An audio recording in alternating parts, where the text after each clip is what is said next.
Hey, welcome into this week's episode of Cincinnati Podcasts. I'm your main man, T Money, here on the West Coast, and we got another representative over there on the East Coast. Giggsy, what's going on, man? What's up? What's up? Oh, man, I had to take a little break, go decompress in Hawaii because the Bearcats been stressing me out a little bit. So had to take a week off, but we're back, baby. And we are the only undefeated team in both basketball and football in the country now.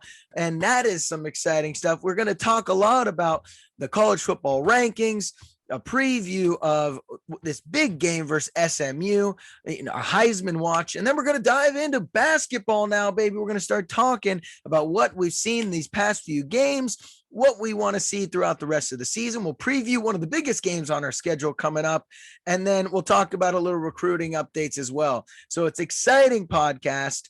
But before we dive into this podcast is sponsored by Chili Labs, and Chili Labs is owned and operated by a UC alum and is the most affordable lab-tested CBD on the market. You can find out more at chililabs.com and use the promo code CATS for 10% off. So let's dive into this thing. Initial gut reaction. We got the college football playoff here. Cincy stays at number 5 in the country, which is great for us. There still looks like there's a path to the playoff potentially, but the more and more I see this college football rankings come out week to week, the committee seems like a joke to me. Greg, what's your initial reaction to this week's college football ranking? I'm happy we stayed at 5. I'm not really surprised we stayed at 5. Overall, honestly, it's kind of what I was expecting, except the joke part to me is that Houston is down at 24, which is like, happy that they're finally ranked. That's huge for us because if all goes as planned, we'll face them in 4 weeks. But it is what it is now. Like, I don't trust them to make good decisions. I just got to play the games that are in front of you, and is what it is. Yeah. Hey, I agree with you, man. Huge win that Houston is now ranked. And if they could win out until we get to this AAC championship game, they should be around 20, 19, 18 potentially. So that's big for us. I'm really excited that they're finally ranked. Yep. I think what really hits me though is this Ohio State, Oregon, Michigan State ranking we have going on here. You have them saying, well, Oregon beat Ohio State. They have to be ranked ahead of Ohio State. And then you have them saying, well, literally, quote from Gary Barta, the commission chair, said, put the game aside and look at the numbers. Michigan is better than Michigan State. It's insane. It's insane. And that is actually what's going to concern me. End of year, potentially. What if Notre Dame and us are 4 and 5, and they have to choose, and they might choose Notre Dame over us? Yeah, I see. Personally, I'm not that worried.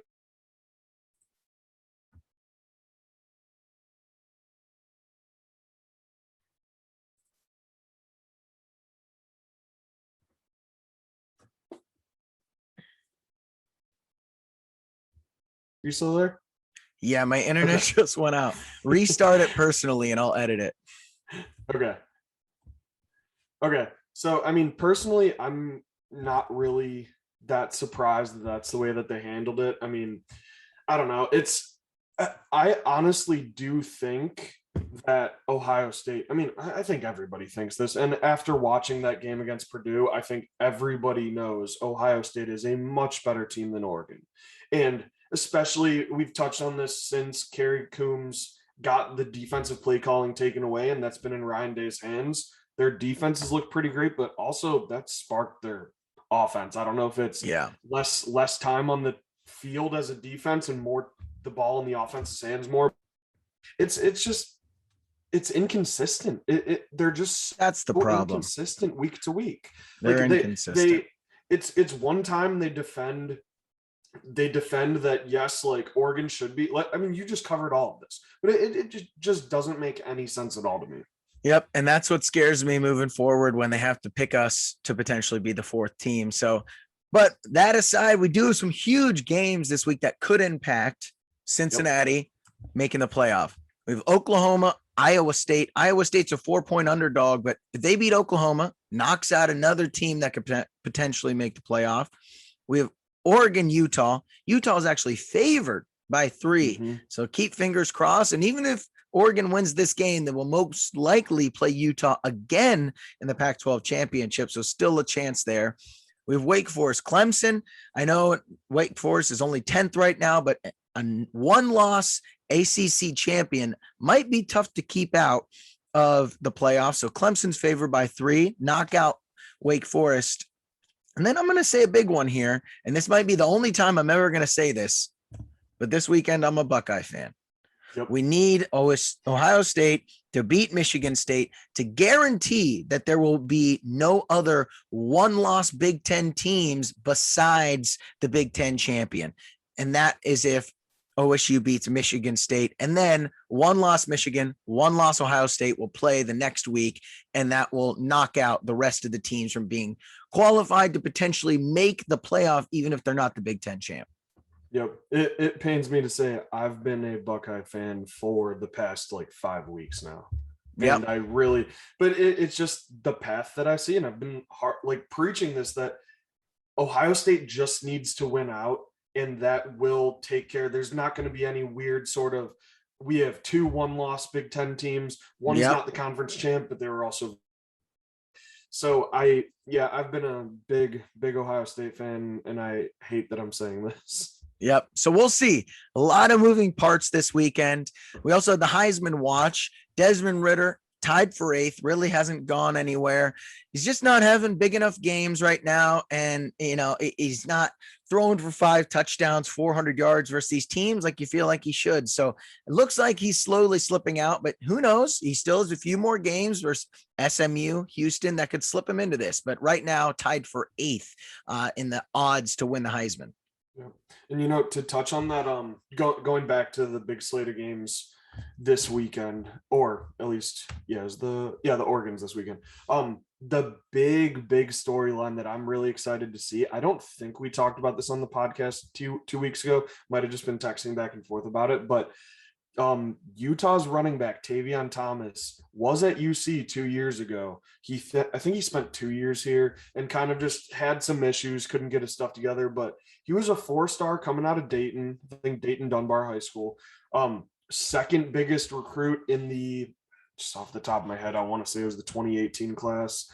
And he's been killing it at Utah. I think 2 weeks ago, he had 170 yards, 4 touchdowns. So that's who I'm really, really looking forward to maybe punching the Oregon Ducks in the mouth, having a huge game, winning that for us. And if it comes down to us getting into the playoff because Oregon took that second loss and it was due to Tavion Thomas once or even twice, I would not be surprised if Utah beat them up 2 times in the last 3 games of the season. I think that would be really an amazing synchronicity that he started at UC coming full circle, and still got UC into the playoffs somehow. So that's what I'm really, really looking forward to this weekend.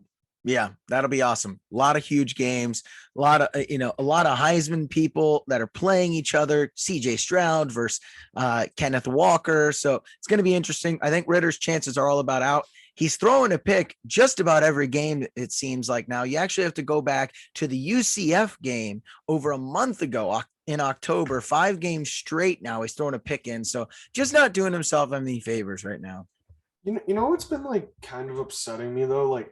How many picks does he have on the season? He has 6 interceptions on the season, 22-6 touchdown to interception ratio. I swear, and these are not all to blame the receivers, because I always like to say if you get your hands on it, you should catch it. But that's not totally true, because he has overthrown guys and there have been tips, but I swear at least 4 of those interceptions have been tips, and tips that our receiver got their hands on. So it's I know he hasn't had great flashy completion percentage games, or he hasn't thrown a bunch of touchdowns in a single game, but at least interception wise, and last week, right off of Alec Pierce's hands into the USF defender. So I don't know. I think those are a little skewed, but again, like you've touched, he's not putting up crazy flashy numbers, but he's getting us wins. So yep. So we'll see. But, we missed 2 weeks of football here. So we're going to touch real quickly on the Tulsa game. 28-20 win. Defense makes 8 straight goal line stops to help win that game. What were your initial thoughts after you watched that? It's been another frustrating game where we go out to an early lead, similar to the next game we'll talk about. But we go out to an early lead, let them back in 14-12 at halftime. And I think it's a culmination of Luke this past week said that he has no interest in running up the score on teams. He actually said that he contacted the Murray State head coach and apologized to him for crazy. that final score, which is like unbelievable. Like, that's the one thing we need to do. Exactly. Like, great guy, but that's I would be out there just looking for blood if I'm the head coach. But I do appreciate that. And that game was only 42-7, so that's kind of crazy he even did that. But I think it's a little bit that maybe Luke doesn't want to go out and beat a team 50-21, but at the same time, we just have not been playing. We've been playing amazing in one quarter and playing like a bottom half AAC team in another quarter. Yep. And then we come out this Tulsa game, it was 14-12 at half. We come out, score 2 quick touchdowns, and we're up 28-12. And then they come back and, like you said, make it really close with 8 straight goal line stands. But it was almost going to be, pending a 2-point conversion, a tied game and going into overtime. And there's our season resting in the hands of overtime. And I do not like that, but I don't know. I think it's a bit of that and a bit of maybe just, I think we're just being too conservative on defense. Yeah. Giving up huge running holes, putting 3 on the line, maybe bringing a linebacker, but just dropping 7 guys in coverage, and it leaves open a ton of room to run. So, yep. I mean, so we moved past that game. Jerome Ford gets hurt, but luckily it's only an ankle injury, so I don't think he's going to be out for much longer. He sits out the USF game, which we ended up dominating there at the end. The game was definitely not as close as it looked. They scored a quick 7 points off a pick to the our 2-yard line, which they punched in. We scored 31 straight after that, and they got some more in garbage time. What were your initial thoughts on that USF game? Well, this was a game that, Dez had a really good game. Yeah. I mentioned the interception right off of Pierce's hands, so I don't really blame him for that, but he was 31-39, 304 yards, 2 touchdowns with 1 pass completed to himself, which was pretty cool. Hilarious. And I think we got a pretty nice effort from the backs with Ford out. And I did hear that Ford was warming up, actually looked great in warm-ups, but I get it.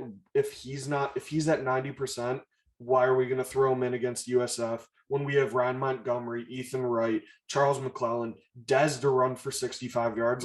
By committee, we ran for 202 yards. We didn't need Jerome Ford. So I thought it would have been kind of cool because he's from the Tampa area, so it would have been cool for him to play. I bet he had a lot of fans there, but end of the day, we have two big games coming up in the next 3.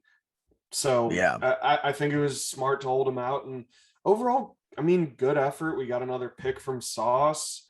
I was pretty happy. I didn't like how close it got, but and Deshaun Pace again with an interception. Yeah, and he has 4 interceptions on the season. He's almost scored on every single one, but he's been taken down at like anywhere between the 10 and 20, and it's really frustrating, but I'm just rooting for him to finally get in the end zone. But as a linebacker, 4 interceptions in 10 games, that's all you can ask. That's way more than you can ask out of a linebacker. Oh, I know. I thought it was a solid game. It looked like we could move the ball with ease. Finally, we've been missing this. We need, we had a bad throw, but we're coming out hot now. And I'm happy with that game. I hope that gets the ball rolling on this offense, scoring 40 plus points. I really liked how we looked, and our defense played well. It was garbage time stuff, really. I think, like you said, we're letting them just take chunk plays in front of us, but that's fine. That's fine. So we're going into this SMU game here this next weekend as one of probably our 3rd biggest game of the year behind Notre Dame. Indiana looked like it was going to be, but they're not anymore, as our third hardest game behind Houston and Notre Dame. We have a 75% chance of winning according to FBI and only favored by 11. This is a solid team. This is going to be SMU's Super Bowl here. So we got to make sure we come out and get up ready for this game. Can't come out flat. What are your thoughts previewing this game?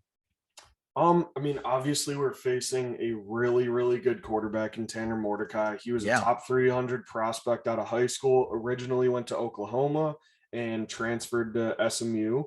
I mean, he's been putting up pretty crazy numbers. He's throwing almost at 70% completion rate, 37 touchdowns. Oh yeah. 37 touchdowns to 10 interceptions. I mean, he's going to be one to stop. But the thing I like about this is the Navy game, the Tulane game, Tulsa, and not as much in the USF game. But these teams have really tried to run on us because we're saying, like I just mentioned, we're going to put 3 guys down, maybe put like Joel DeBlanco coming up the middle. And when you're rushing 4, there are a lot of running lanes. And while SMU does have a really good running back in Ulysses Bentley the fourth, SMU is a passing team, and we haven't seen a team ready to throw on us since I don't even know who. I mean, maybe somewhere last year. I mean, but maybe Notre Dame. Not even. It would have been Indiana, maybe first half Indiana. Yeah. So it's like I'm actually really excited for this because we're finally going to see our best asset going against their best asset. And personally, I mean, we probably have the best secondary in the country, at least as of last week. We had the lowest completion percentage allowed. So yeah, I'm excited to see how we play. The game's been making me a little bit nervous, but honestly, I think we come out and beat them by a few scores. I think we're with the USF game last week, how we looked pretty strong most of the game. I think we had a little bit of a lull midway through the season. You're playing these not great AAC teams. It gets stale. You're playing at Tulane the day before Halloween in front of a couple hundred people. That's like a high school, worse than a high school atmosphere. I think we're finally back at home. It's not nip at night, but it gets so dark early. It's going to be like half of the game is nip at night. I'm going to be there. Greg's going to be there, baby. All right. I think we have like 6th row tickets. So that's awesome. I'm pumped. So I think we come out. I could see it being close at the beginning, but I think our depth, just especially defensively, we have so many dudes. Yeah. And I think we win by a few scores, and that'll look great at the end of the season. So yep. Totally agree. I'm excited for this one. They're the 8th most passing yards per game in the country and 15 most points per game in the country. So these guys don't joke around on offense, but like you said, it's finally going against the strength of our team. The best position group of our team is our secondary. So I'm excited to see all these guys out there, Kobe Bryant, Sauce, all these guys against their receivers in that passing game. Maji Sanders finally can rush the passer for once instead of having to, run defend and stuff like that. So I'm really excited. I think we know now we got to stop coming out flat, and we're going to get up big for this game. We realize this is the biggest game left on our schedule before the championship game in the AAC. So I think we come out strong here. I'm with you. I'll take the Bearcats and the points if we're betting this one. I think it's going to be a good one. Yep. And injury concerns. I'm not totally sure if both of these guys aren't going to play. I think it's kind of up in the air right now. But Danny Gray's their top wide receiver. He has 800 yards on the season and 9 touchdowns. Jeez, God, yeah, they put up video game numbers there.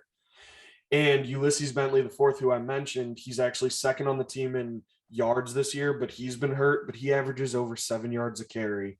Crazy. And has 517 yards on the season. So I think with those two out, I mean, and that's the thing, like so many of these teams aren't even looking at Sauce, but when your top wide receiver is out, that really knocks down your possibilities for, it's like, who is Tanner Mordecai going to throw to? Yeah. And I feel like they might try to go for Sauce, but I mean, please, good luck for Sauce. So go for him. So I'm excited. It's going to be a good game, man. I'm excited. This football team's finally coming to the the home stretch here. So it's good stuff. But we had some football recruiting news, don't we, Greg? We got some, Oh, some signees. yep. We looking at some few guys. Where are we at here with some of these recruits? So I believe this was last week, and I'm not going to do it chronologically because they happen in back-to-back days, but I'm going Yeah. to start in class. So we got a commit.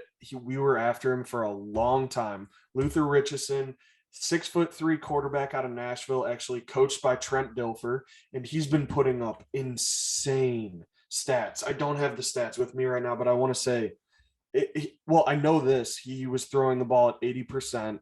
I think only threw 1 or 2 interceptions on the season. It was really, really low. And the kid has a cannon. So that was huge. The first day that he could be contacted, I want to say it was June 1st, right at midnight. UC threw a sort of like a Midnight Madness type event where they hosted Luther Richardson, Tommy McIntosh, who's I think he's a local kid, but he's a wide receiver that committed to Wisconsin, but we were really going for Luther, and he was a quiet prospect, and I think he was really trying to focus on his senior season of football, and he got through it and said, yep, UC's the place for me. So that's a really big recruit. I'm excited to have him coming in right behind Evan Prater and challenging Evan Prater also. Yeah. I mean, it's perfect to have another strong quarterback behind him. So Great. that was big. The day prior, the highest recruited defensive, or the highest ranked defensive commit in program history, Trevor Carter out of Ironton, Ohio, which is right on the Ohio, West Virginia border. Lucky we kept him out of West Virginia. I'm not sure how hard they were recruiting him, but he's 151st overall, number 10 linebacker, number 4 in Ohio, and he's really boosting that class of 2023. So now in 2023, we have 3 of the top 12 Ohio commits, which is amazing. Insane. We're actually hosting Malik Hartford. He's number 3 in Ohio, 112th overall. He's going to be at the SMU game this weekend. That would be huge. And there are a lot of guys that we're going for. Anthony Brown, he's number 10. He is a wide receiver. He's currently committed to Minnesota, and his brother plays there, I believe, but we're going for him really, really hard. So I like the way our recruiting's heading. That's great. And one big visitor, Mario Eugenio, he's going to be on campus this weekend, and he would be an absolute monster to get. He's right around like top 225, and he is a really good DN. We've talked about him a bit in the past, but I'm excited to see him and see if we can reel him in. Hey, we're heading in the right direction. They're doing great things. 2 big commits here. But let's move over now to basketball. We're finally getting into basketball season, and we're 3-0, baby. 3-0. I know 2 of those teams weren't that great, but Georgia's solid. We took them down just like we will in football. Ken Palm now has us at 105th in the country, which is better than like the 140 that we were projected to be. So we're heading in the right direction. What are your first thoughts over the first 3 games here, Greg? I was so pleasantly surprised at our defensive intensity. Like the thing that's like blowing my mind, and like you just said, we haven't played great teams. Evansville in Ken Palm is 192. Georgia, I think, is 167, somewhere around there. Like, they're not great, but they're not bad. 163. And then Alabama A&M is in the 300s. Yeah. But I mean, it was great teams to start the season with. And I mean, yeah, like I said, this defensive intensity, it looks like we're watching a Mick defensive team mixed with, I don't want to say this, but mixed with what John Brandon was trying to do, which when in the past 2 years, when that offense was clicking, they were clicking and going on really big scoring runs. Yeah. But John Brandon could not coach defense. And I mean, we didn't have great defensive players, but I think this team is really just bought into Wes Miller. Mason Madsen said a few weeks ago, like, I don't think anyone said it to him, but we think Wes Miller is the best coach in the country. And I love that. Like, it shows a full buy-in from this team. And they've just, I mean, it's been everyone has been contributing. Like at the beginning of the season, I was thinking like, God, we need somebody to go out and get 15 points every single night.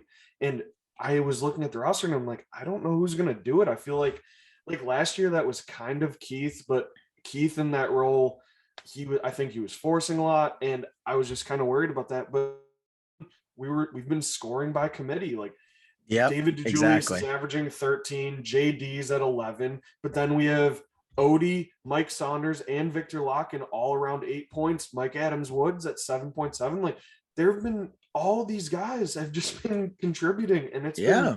really amazing to see. Like a lot of sharing the ball.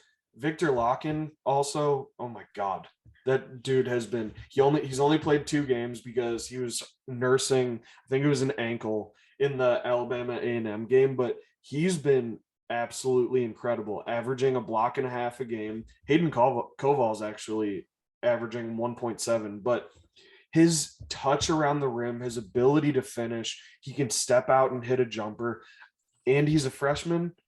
Like Love it. I'm excited for this team. I see a lot of great things in the future. Yep.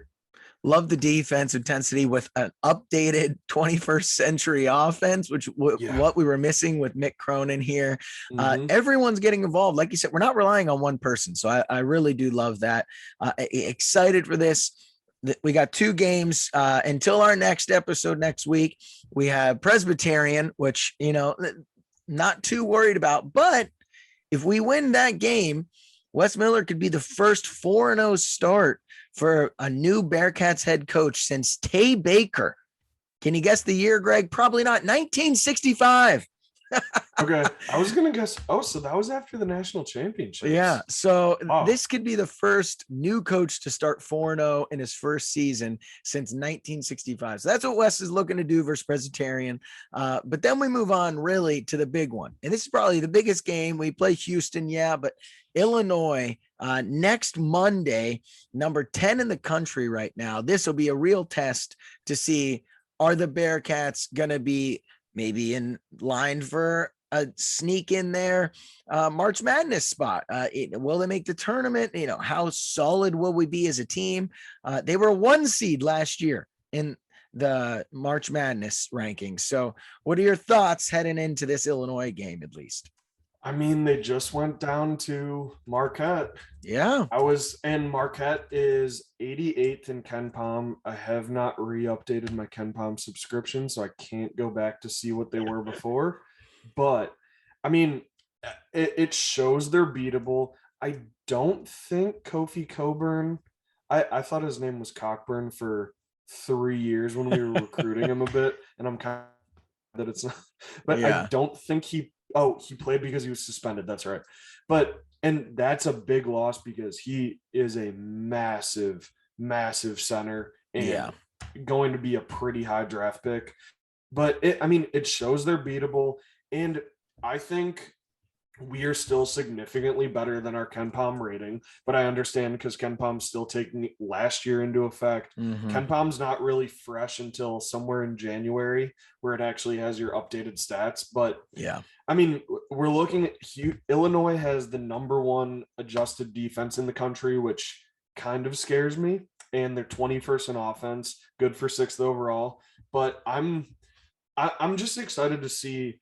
We've looked so good against 1 average team and 2 pretty below average teams. I want to see how we look against an elite team. Yep. And I'm not going to say I'm expecting us to win. I would actually be kind of surprised if we did, but we're at home. It's going to be a crazy crowd. So who knows? But I would at least just like us to go out there and really good effort and show us what this team is made of. And we could do it. We have a lot of pieces. The depth on this team is incredible. That's our strength for sure. Incredible. So I'm excited to see it, and I'm excited to talk about it next week. Yeah, it's going to be great. They have NBA players everywhere. So this is an elite team, like you said. I hope we win. I think we can put up a good fight. I'd love to just keep this thing, if we do lose, to single digits. Like, let's see that we fought. Like you said, they have a great defense, but we don't rely on one single person. And I think that could be a benefit to us here. We just continue to move the ball and play solid defense here. I'm excited to see us play versus a true challenge here. Like you said, going to be crazy at Fifth Third Arena. And that place renovated with a full crowd is just going to be so much fun. So it's great. It's going to be exciting. Anything else you want to preview or talk about with this basketball team here? I mean, I kind of just want to go back to Victor. I mean, we did not know what we were getting in him. We knew that he was a very highly regarded player coming out of Russia. I mean, I think at the time when he committed, it was probably almost 2 years ago. Yeah, he committed on June 15th, 2020. So yeah, not so much, but when he committed, we didn't really know anything about him. He was the number 44 center and an 89 overall an 89 ranking by 24/7 Sports. And I think he was kind of up in the air, but you get a big man out of Russia, he's extremely skilled, and I'm really I'm pumped that we have him for the next 3 years if he doesn't go early. I mean, I don't really know how the scouts are seeing him, but and then on top of that, I think David DeJulius getting a shot back is big because last year he did not shoot the ball well at all. And everyone was thinking when he transferred from Michigan, he was going to come in and be a good 38% from three, but he shot 20%. And this year he's at 33%. He had a really big game against Alabama A&M, 21 points. So I think him finding his stroke is going to be really huge for us.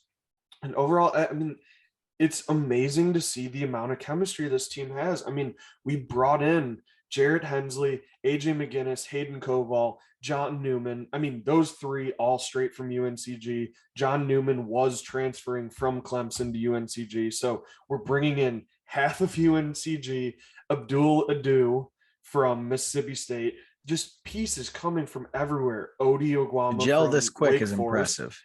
It's crazy. I was expecting it to look clunky and really weird for the first handful of games, and it's looked smooth. So again, I'm not gonna say I think we can be a tournament team. I think we're maybe a bubble team, but who knows? Who's to say? Wichita State last year, they came in with a bunch of new pieces and they were really great. So I trust Wes Miller. I trust the guys on this team. So I think it's going to be a better season than it was at least projected by a lot of the voters to start the season. For sure. Excited what he's doing. He's obviously, great with chemistry, solid coach, young, energetic, and he's doing great on the recruiting trail with some 4 stars already committed. So it's an exciting time. Yep. So I'm fired up right now. We got a lot to talk about the Bearcats, man. Football, basketball, full swing. We got Presbyterian in Illinois this next week for the basketball team, and we got SMU for the Bearcats football team. Exciting one. Greg's going to be at the game. Tell us all about the atmosphere next week. So Thank you for watching this week's episode. Greg, we'll talk to you soon, man. Yep. I'm just hoping I come back next week happy. So that's all we can ask. If Greg's happy, that means the rest of us are going to be happy. Thanks again for watching Cincinnati Podcasts, and we'll talk to you soon. All right. See ya. See ya.